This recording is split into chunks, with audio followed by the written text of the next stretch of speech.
You unlock this door with the key of imagination. Beyond it is another dimension, a dimension of sound, a dimension of sight, a dimension of mind. You're moving into a land of both shadow and substance, of things and ideas. You've just crossed over into the Twilight Zone.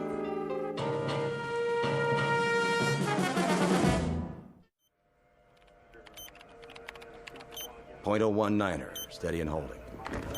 Fuel consumption, normal. On course, X6. Hold coordinates. Oxygen supply? Check. How does she look? Beautiful, General. Just beautiful. Flight path? Right on the button, sir. No corrections? Hardly any. Couple of degrees starboard pitch right after takeoff. And the crew?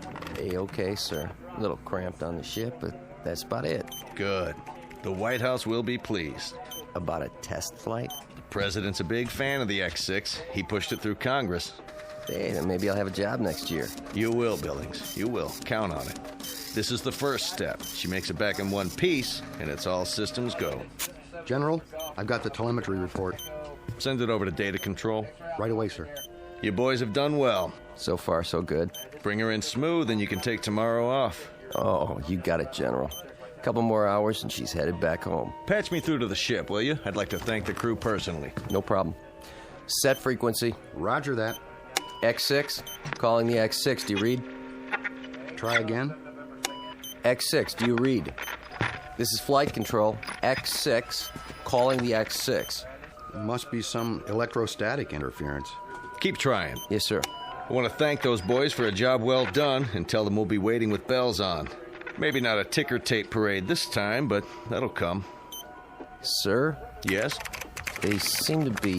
Seem to be what? What's the problem? Well, I don't know. Out with it, man. Something wrong? It's just that I can't find them on the radar screen. Let me see. What does that mean? It means... Well, sir, it means they seem to have disappeared. What? Could be a tower malfunction. I'll switch to backup.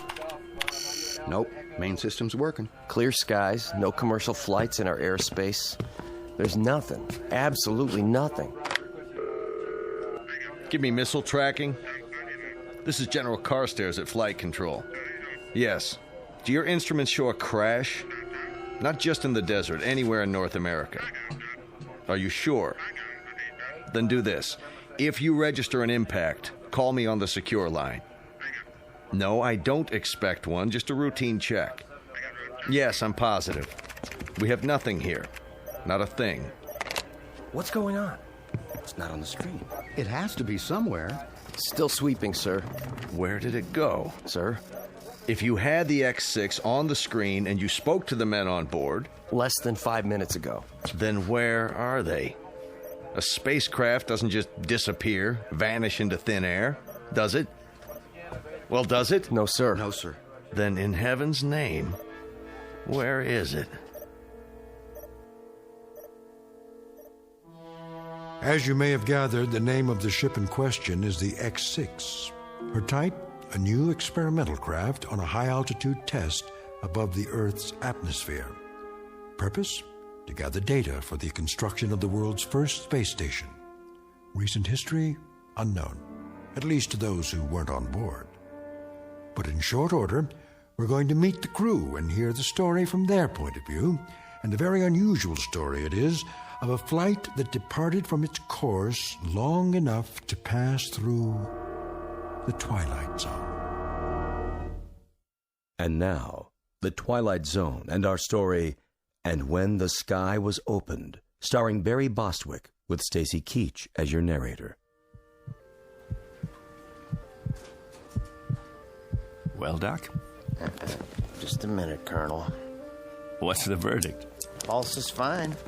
On the slow side, in fact. Correct me if I'm wrong. We went through this yesterday, didn't we? You know the Air Force, check and double check. They've got a big investment in the X6. So, there's a little glitch. Probably an O-ring. A little glitch? The hydraulics froze and the soft landing chute didn't deploy. You are lucky to be alive. That's what all the flight training was for. Relax your arm. Doctor, Hold still, please. I want to ask you something. Don't move your arm. 115 over 80. Not bad. Told you, Doc. I could have phoned it in. All right. That's all for now. Get yourself some breakfast downstairs. Hey, go easy on the cholesterol, okay? How's the Colonel? Who? Jack Harrington. You're the only colonel I've seen this morning. I get it. You call me in, but he gets to stay home and sleep it off. Pretty nice duty. Harrington. Where have I heard that name? You have a heck of a sense of humor. Did you have a question? It can wait. I want to, check with someone first. Well, look, try not to worry about anything. You may be a little disoriented for a day or two. Need any, medication while you're here? Sleeping pill? Muscle relaxant? Me? Never felt better in my life. If you experience any headaches, neck pains, that sort of thing, give me a call. Now forget about me. Gart's the one with the busted leg. He's still on the 3rd floor. Yeah, he'll be in a cast for a while. He's healing fine, though. 3rd floor. Room 14, wasn't it? Well, you should know. Gonna stop by? I was thinking about it. Go ahead. Give him a hard time, just not too hard. Tell him I'll be by on my rounds. Oh, and congratulations, Colonel Forbes, to both of you. What? Haven't you seen the paper? You're heroes. We flew the course, nothing special. Well, the force is proud of you just the same. The nation is. Just doing our job. Here, take this with you if you like. I've already seen it. Then give one to Major Gart. They've got copies all over the base. But they're going fast. Colonel, come here. Can I ask you something? If it's not classified? Yes? What happened up there How do you mean? when they lost you on radar? If I could tell you, Doc, I would. You and the General and everyone else. All I know is we must have lost pressure because we blacked out. For quite a few hours. The next thing I knew, we were down and the chopper was airlifting us out of there. That's it. End of story. But you made it. That's what counts. Yes. Yes. I guess it is.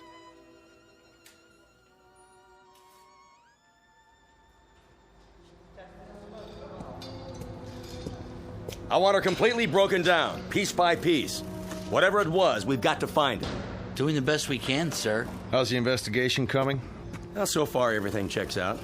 Meaning? The only damage evident is from the touchdown. She came in on her belly at something close to 300 miles an hour. Must have buckled part of the landing gear. Wasn't fully extended. That's why the wing looks the way it does? She plowed through a sand dune just before she stopped. If you want my opinion, sir. By all means. I don't think you're going to find anything wrong. Well, that may or may not be. But for now, we've got a mystery on our hands. We need answers. Well, it would be my suggestion Yes? that if you want to unravel this mystery, you better check the crew, not the aircraft. The crew can't tell us a thing. How's that? We had them on radar for the first couple of hours. Everything went strictly by the book. Then they disappeared for 24 hours. Well, until they crashed down in the Mojave Desert. They must have lost consciousness because they don't know anything. The only way we're going to get answers is to dismantle the aircraft. Unless one of the crew members gets his memory back and fills in the blanks. And so far, they're not talking. I'll be that as it may. I want to see every nut, bolt, and screw laid out on the hangar floor in order. Every wire, every piece of insulation. If there's anything wrong with this baby, anything at all, we're going to find it. Yes, sir. On the double, sir.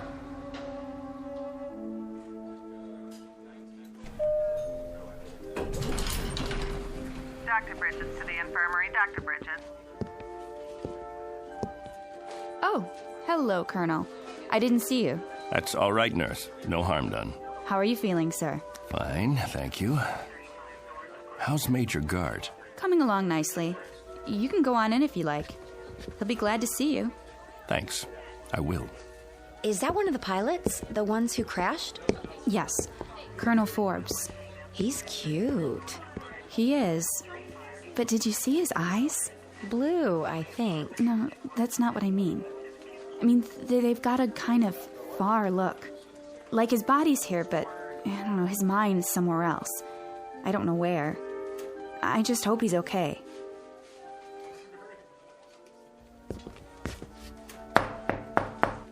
Come in. There he is. And there you are, prodigal colonel. Not disturbing you, am I? Nothing could disturb me in here. More like a prison ward. No playboys, no hot fudge sundaes. I was on my way out. Can't stay away, huh? Doc wanted to see me. Nothing serious, I hope. Me? No, just routine. I'd offer you a drink, a shot of straight orange juice. How's that leg? Can't feel a thing, which is good. One more thermometer, and I'm going to absent myself from this establishment without official leave. Pull a chair over here by the bed. Take a load off, Colonel. Sure. Now, go ahead, tell me. What's it like in the outside world? Great, Bill, just great. I can't wait to get out of here. Talk to any of the guys? Yes. What about the ship? Did you look her over? It's under wraps. They've got everybody but the president's cabinet checking it out. Bill, did you see the paper? Sure. We made the front page. Only page 3 today. Take a look. Ooh, steady, Colonel. You go off on a toot last night? Why? Your hands, they're shaking. You don't look so good. Thanks. Little hungover, huh? No big deal. So what's it say? Bill, I wanted to talk to you about that. They spell our names right? First, I've got to get oriented. If you don't mind, I'd like you to answer some questions. Shoot. When did I leave here? Huh? When did I get discharged from the hospital? Yesterday morning? Don't you know? I don't know anything anymore. Easy, Colonel. All I know is I need to verify a couple of things. Now, that shouldn't be very complicated. Around 9:30 yesterday morning, I walked out of here, didn't I? About that time, I guess. And who did I walk out with? Are you kidding? How am I supposed to know who you walked out with? Some nurse you picked up in the hall, probably. What's the matter? Can't remember her name? I mean, when I left the room, this room, who was with me? Nobody. That's just it. You say nobody. I'm pretty sure I was awake, yes. If you remember it differently, What's today's paper say? Go ahead, tell me. What's it say? 2 astronauts crash in Mojave Desert. Over a picture of you and me before the flight. What else? And in effect, it says that 2 intrepid voyagers into the unknown return from the unknown in one slightly dented spacecraft. Sounds about right. What about the picture? I've seen better. What's in the picture? Look, if this is a literacy test, I can assure you that even though I'm not a West Point graduate, I can read and write, count up to 10. Gart, don't get wise with me now. What's it say under the picture? Read it. Colonel Clegg Forbes and Major William Gart just before their historic flight that ended in a mysterious crash. That's what you remember? I don't... You and me. The X-6 taking off. About 2 hours up, we black out, and 24 hours later, we come to in a crashed aircraft in the desert. We don't know where we've been or what's happened. Right so far? You remember something different? Bill, there were 3 of us in that craft. There was you, me, and another colonel named Harrington. What? Jack Harrington. Don't tell me you've never heard the name. He was 36 years old. He was my best friend. I'd known him for 15 years, and you'd known him for 5. That ship took a crew of 3, and we were the 3. Now, I want you to listen very closely because, Bill, I swear I can prove it to you. I've got to, or I'll lose my mind.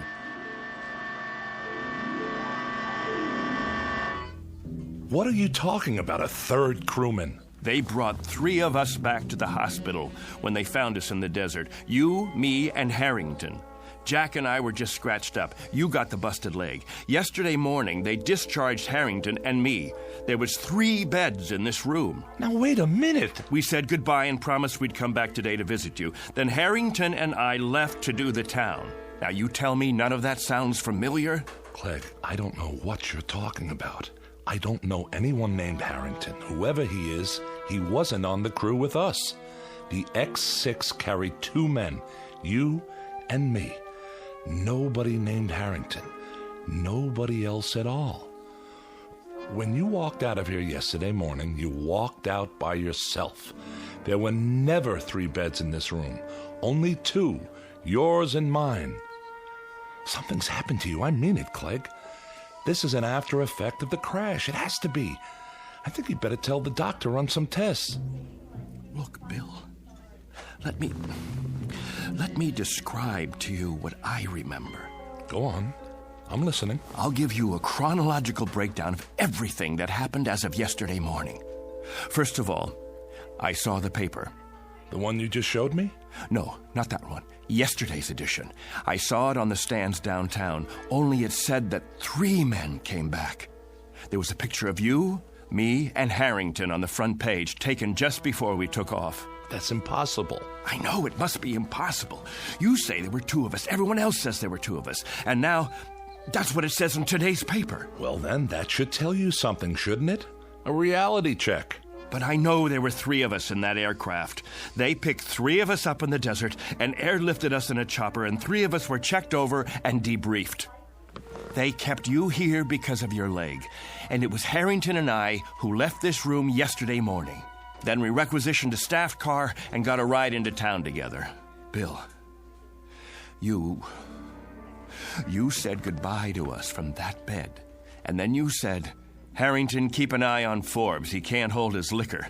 Those were your words. I don't know what you expect me to say. Don't say anything. Just listen.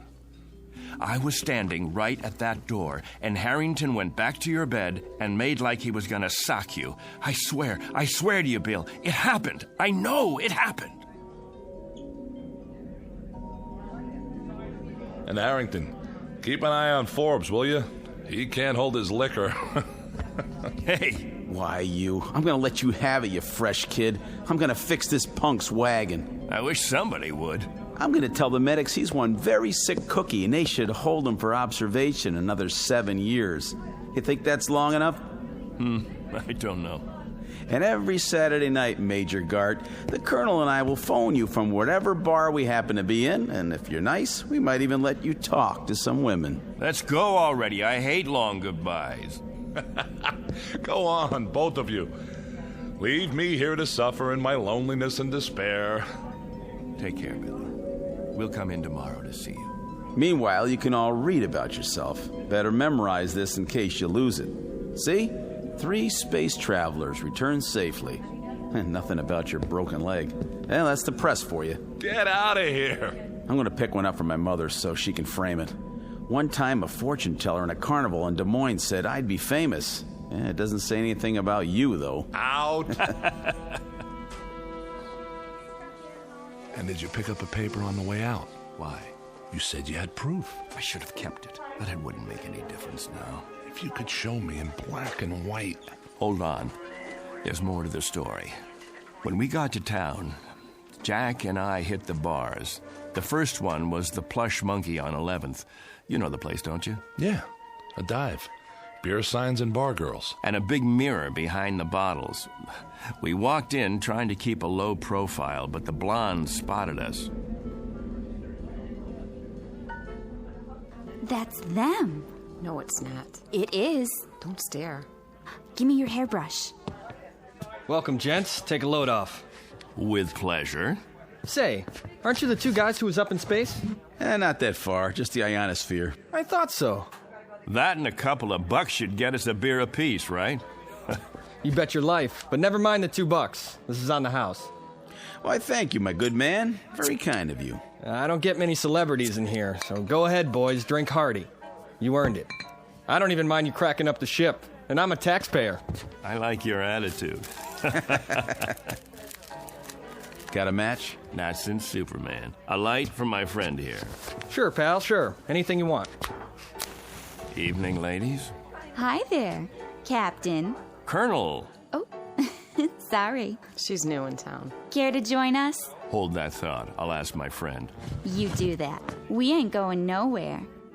Hey, Jack. Something wrong? No. Look at yourself in the mirror there. Not exactly a happy camper. I was just thinking. About what? I'll tell you after I taste the beer. To happy landings, whenever and wherever possible. I'll drink to this. Sorry. Something is wrong.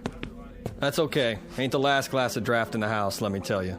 It just slipped out of my fingers. Don't worry, I'll clean it up. Get you another one right away, Colonel. You're sick, Jack? No, I'm not sick. I just got this funny feeling. What kind of feeling? I don't know. Odd. Never felt anything like it before. Maybe we should go. Don't worry, I said. It was just for a couple of seconds there. It was like I didn't belong here. Like if I were to let myself go, You'd what? Like I'd disappear. Here you go. Thanks.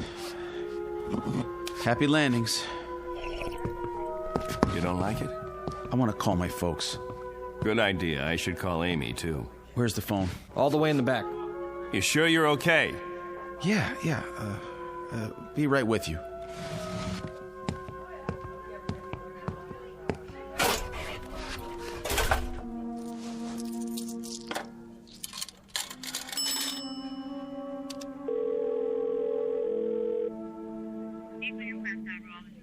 I'd like to place a call.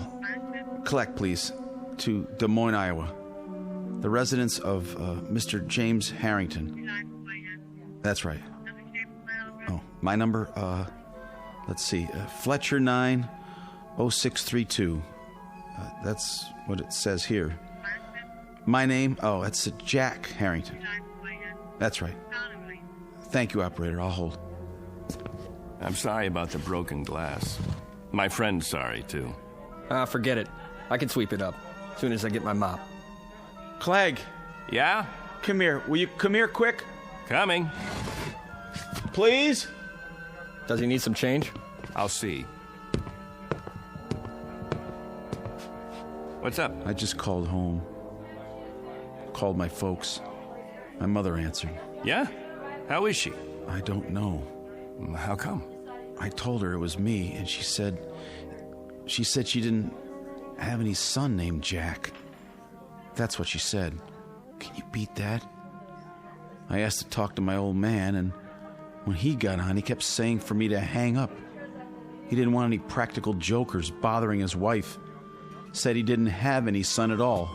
That's weird. Clegg, what is this? What's going on? Gag, maybe, or... No gag. It's part of this feeling, Clegg. The feeling I've got that I shouldn't be here. That none of us should be here. It's as if maybe... What? Maybe we shouldn't have come back from that flight. Maybe somebody, something, made a mistake and let us get through when we weren't supposed to. Stay put. I'm going to get you a good stiff drink to go with that beer. I have to. I told you to stay here. Shot of whiskey, please. Make it a double. Sure. Say, Colonel, you think you could do me a favor? What? Sign this newspaper? My boy'd get a big kick out of it. Wait, where did you get this? From the machine outside. Here's a pen. Could you sign it to Richie? Right on the picture. But it's wrong. What is this, a joke? You have it printed up? 2 spacemen return, crash in Mojave Desert? Huh? That's you, isn't it? Colonel Forbes? The other guy's still in the hospital, right? Which other guy? It says right here, Major William Gart. But there was a third man. See for yourself. He's back there in the... Back where? In the phone booth. It looks empty to me. Nope. Nobody's been in there all day. What? Buy me a beer, honey? I'm awful thirsty. My buddy, the one who was sitting here on the stool next to mine. You just got him another... Hey, where's his beer? What beer? My buddy's drink. Colonel Harrington, where is it? The one you gave him in place of the one he dropped on the floor, right here by the... Nobody dropped nothing on the floor. You see any broken glass? I don't. Dry as a bone, too. What are you trying to pull? I don't know what you mean, Colonel. You came in here alone. You don't know what you're talking about. You're crazy, you know that? Crazy, you hear me? If you think a thing like that, you gotta be out of your mind.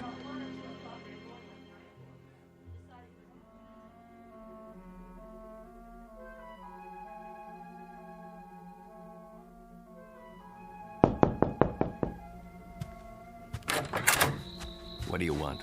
Room 8A. Here's your pizza. Oh, yeah. How much do I owe you? Let's see. Yeah, I got the bill right here. Keep the change. Thanks. Hey, say, aren't you, No.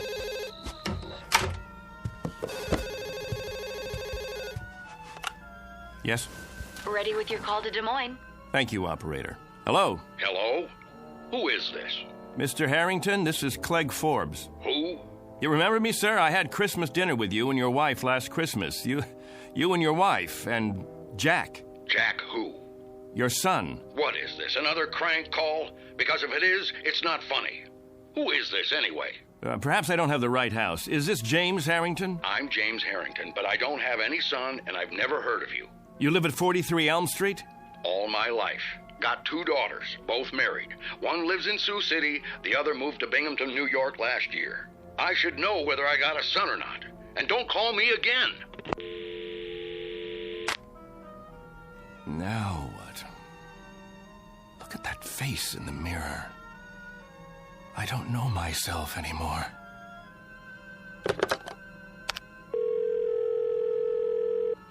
Operator, I'd like Anderson Air Force Base, please. Commanding officer's residence. That's right. Call me when you get through.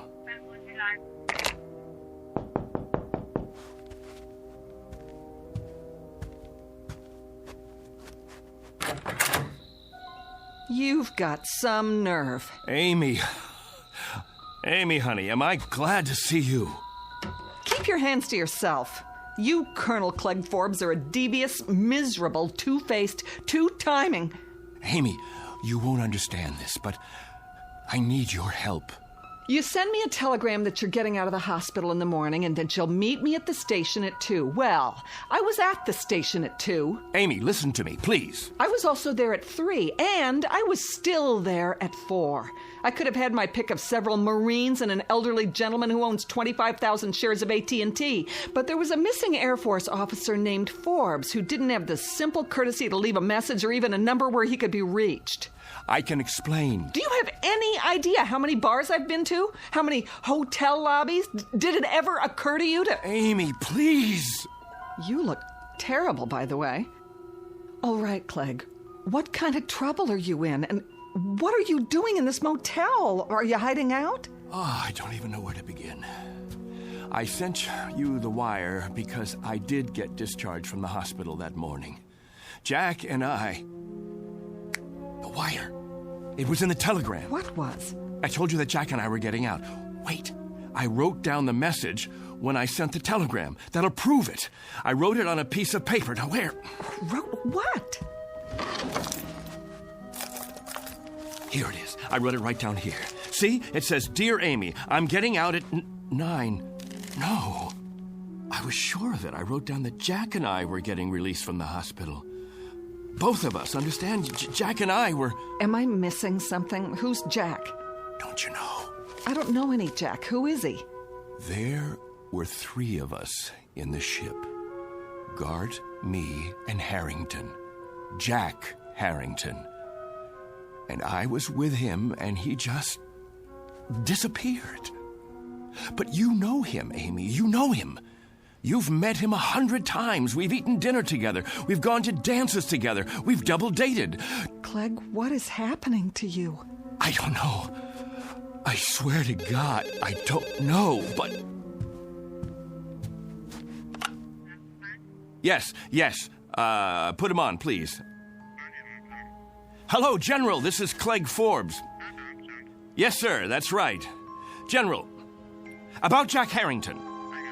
Harrington, sir. Well, you know Jack. We were in your wing at the field. We were there for your... Harrington, sir. Jack Harrington. We were on the X6 together. Jack Harrington. Stop it. Jack Harrington. Jack Harrington. You need help. If you'll tell me who to call. No, I know. I know this is a put-on. That's what it is. A big, earth-shaking, highly complicated, practical joke. He's still back at the bar. Of course he is. Amy, that's where he is. He has to be. At the bar. Clegg? Clegg?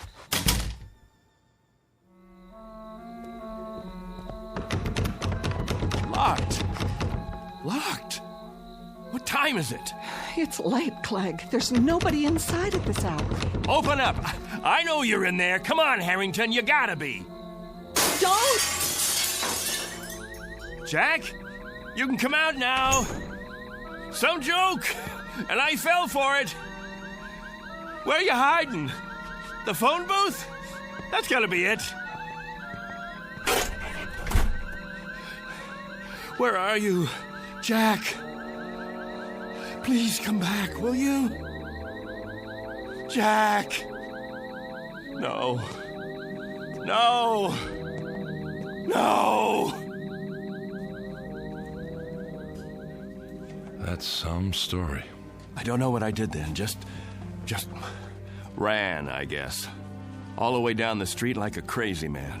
I left Amy standing there. I don't even know what happened to her after that. And I don't know Jack Harrington. I never heard of him before now. He's an illusion or something. He has to be. He's not an illusion. For some reason, he's been yanked out of here, taken away. You're letting this get to you. Didn't you hear what I said? He told me he had a feeling that maybe somebody or something made a mistake and let us get through when we shouldn't have. And maybe they'd be coming back to get us now. Maybe somebody from up there. Clegg, it doesn't make sense. And now, I've got the feeling, too. I've got this idiotic, oddball feeling. I don't know how to describe it. It's weird, Bill. It's just plain weird. Like I don't belong. I don't want it to happen, you hear me? I don't want it to happen to me, too. Clegg! Oh, I gotta stop him. Somebody get him! Somebody! Hey, did you want something? Where is he? Where did he go? Who? Colonel Forbes. Colonel... I saw him run into the hall. When? Just now. I didn't see anyone. He has to be here. He can't just... What are you doing out of bed, Major? You know, you shouldn't be walking yet. If the doctor saw you... Somebody's got to help Colonel Forbes. Somebody's got to help him right away. Grab a hold of my shoulder. Now, come on. I'm talking about Forbes. You know, Colonel Forbes. He was brought in here with me. In here? That's right. In the other bed, next to mine. Look, this is a private room. What? There's no other bed but yours. No. You see? All right, now, lie down. Now, raise your cast. That's it. What do you mean there's... Oh, no. Dear God. What happened to the other bed? Okay, try to rest. I'll call the doctor. Here, would you like to look at the paper? You're a hero. Do you realize that?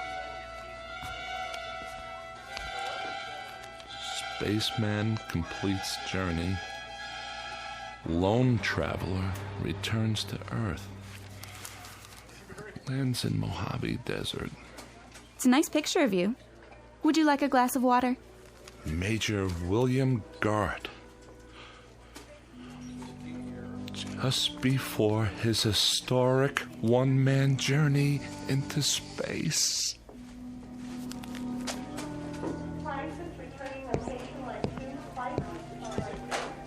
Hey, Doctor. I was sorry to hear about that crash. What did they call it? The X6? Yeah. Well, we do the best we can. When they come back. Sometimes it's out of our hands. Mm-hmm. At least it was an unmanned flight. Well, that's the one consolation, I suppose. Anyway, I wanted to check the ward. How are we fixed for beds? I've got some men in the infirmary. Let's see. 2 open rooms at the moment, Doctor. Great. Oh, and number 14's empty at the end of the hall. It can take up to 3 if we move some beds in. Well, that should do. Order some beds up from QM, will you, nurse? Yes, sir. Right away. Once upon a time, there was a man named Harrington, a man named Forbes, and a man named Gart. All were officers in the United States Air Force, trained for experimental flights into the upper atmosphere. They used to exist, but don't any longer. Someone or something took them somewhere. At least they're no longer a part of the memory of man. As to the aircraft, the X-6, it's still supposed to be housed in a hangar on the base, or it will be one day. For the record, it hasn't been built yet. It's still on the drawing boards. But be careful. Don't let anyone hear you arguing about the reverse, or they might question your sanity. If you have any questions about the aircraft or the men who flew her, be sure to speak softly and only in the Twilight Zone.